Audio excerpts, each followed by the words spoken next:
નમસ્કાર, CB24 news સાથે હું રેશમા આપનું સ્વાગત કરું છું. અરવલ્લી, દાહોદ, મહીસાગર, ડાંગ, નવસારી, વલસાડ, દમણ, દાદરાનગર હવેલીમાં તેમજ સૌરાષ્ટ્રના જિલ્લાઓમાં પોરબંદર, જૂનાગઢ, અમરેલી, ભાવનગર, ગીર સોમનાથ અને દીવમાં પણ ભારેથી અતિ ભારે વરસાદ થવાની શક્યતા છે.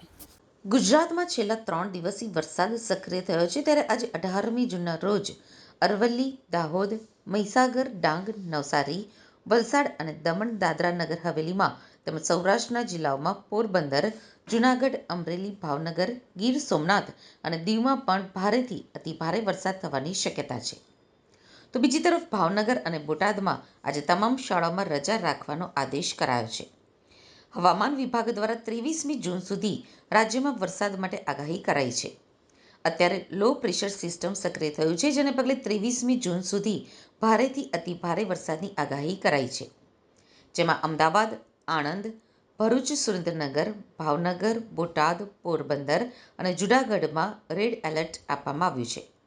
સાથે જ બનાસકાંઠા, પાટણ, મહેસાણા, સાબરકાંઠા, ગાંધીનગર, અરવલ્લી, ખેડા, વડોદરા, સુરત, નવસારી, વલસાડ, દમણ, દાદરાનગર હવેલી, રાજકોટ, જામનગર, અમરેલી, મોરબી, દ્વારકા, ગીર સોમનાથ અને કચ્છમાં ભારેથી અતિભારે વરસાદની આગાહી કરવામાં આવી છે.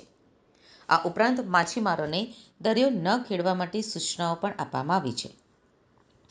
બોટાદના લાઠીદળ ગામ નજીક ઇકો કાર તણાઈ જવાના મામલે 24 કલાક બાદ પણ 5 લોકો લાપતા છે. ઇકોમાં કુલ 9 લોકો સવાર હતા, જેમાંથી પ્રિયંકભાઈ ચૌહાણ અને અન્ય એક એમ 2 લોકોનો બચાવ થયો છે. જ્યારે નૈનાબેન યશવંતભાઈ વાવેતા અને મંજુબેન કનુભાઈ વાવેતાનો મૃતદેહ ગઈકાલે મળ્યો હતો.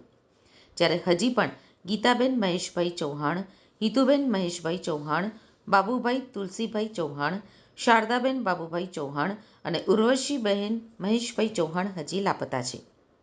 જ્યારે NDRFની ટીમ દ્વારા શોધખોળ કરાઈ રહી છે. Issued for Gangetic, West Bengal, Jharkhand and Odisha, and very rainfall over Bihar and heavy rainfall over East Uttar Pradesh and Southern and West Bengal, and extreme heavy rainfall also issued for Meghalaya and very heavy rainfall for Assam, Nagaland, Manipur, Mizoram, Tripura, Arunachal Pradesh, and heavy to very heavy rainfall over Gujarat state, Konkan and Goa, Ghat areas of Madhya Maharashtra, coastal Karnataka, and heavy rainfall over East Rajasthan, West Madhya Pradesh, East Uttar Pradesh, Uttarakhand, and also over Tamil Nadu and Kerala.